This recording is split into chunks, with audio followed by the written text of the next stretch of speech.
আসসালামু আলাইকুম। দেখেন আমাদের এখনও বন্যার পানি কমে নাই। লক্ষ্মীপুরবাসী এখনও বন্যার পানিতে ভাসতেছে। ঘরের সামনে বসে হাঁড়ি পাতিল ধুইতেছি। তো আসলে কিছু পানি কমছে, কিন্তু এখনও পুরোপুরি কমে নাই। খুবই কষ্টেতে আছি। আমরা এখনও খাওয়া দাওয়া, দোয়া ফালা সব কিছু নিয়েই খুব কষ্টেতে আছি। আমাদের জন্য সবাই দোয়া করবেন। দেখুন চতুর্দিকে শুধু পানি আর পানি দেখা যাচ্ছে। তো এটা হচ্ছে আমাদের নদীর ঘাট, নৌকার ঘাট। মানে আমরা নৌকা দিয়ে পারাপারি হই, যেহেতু রাস্তাঘাট ভেঙে ভেঙে গেছে বা পানির স্রোত এখনও যাইতেছে।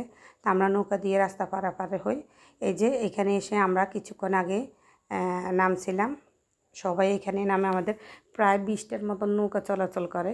এই যে আমরা এখন নৌকা দিয়ে রাস্তা পার হচ্ছি। এগুলো সবে আমাদের মানে এলাকার চারপাশ অনেকগুলো পানি বাড়ছে। অনেকের ঘরের ভিতরে কোমর পর্যন্ত পানি। যদিও আমি মহিলা মানুষ, আপনাদেরকে দেখাতে পারতেছি না। এই যে আমরা মা এবং মেয়ে নৌকা দিয়ে রাস্তা পার হচ্ছি। এখন আমরা মেন রোডে উঠছি। মেন রোডে ইনশাল্লাহ অনেকখানি ভালো আছে, তবে আকাশ এখনও মেঘলা, বৃষ্টি আসে।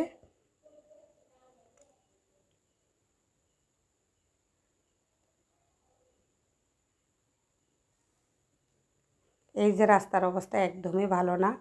যেদিকে যাবেন রাস্তার অবস্থা খুবই খারাপ, যেহেতু বন্যার পানি উঠছে, পানিগুলো স্রোত নামছে, এই জন্য রাস্তাগুলো খুবই খারাপ। তারপরে কিছুই করার নেই। যাতায়াত বা আত্মীয় স্বজনকে দেখতে হলে অবশ্যই রাস্তাঘাট যতটাই খারাপ হোক দেখতে যেতে হবে। তো আমিও আজকে অনেক দিন পর বের